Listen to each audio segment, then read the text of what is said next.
How to add new contacts to WhatsApp on iPhone. Hi everyone, welcome back to our channel App Guide.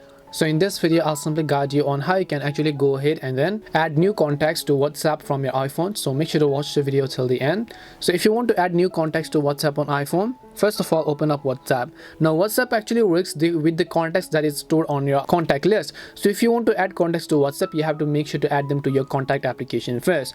Now you can also do this from the WhatsApp app itself by just coming up over here, and then you'll see all these options. Just go to the chat page over here, then tap on the edit icon which you see on the very top right hand side of the screen. Then once you tap on the edit icon over here, you can find the option called new contact, right? Just tap on the new contact button. Now over here, you simply want to go ahead and then make sure to enter the phone number of the new contact that you actually want to add. So let me also go ahead and then go ahead and enter the phone number. Then once I've done that, all I have to do is make sure that the phone number is correct, and then you can also make sure to enter the phone and as well as the new name. Once you enter the new name over here, what you want to do is just tap on the save option.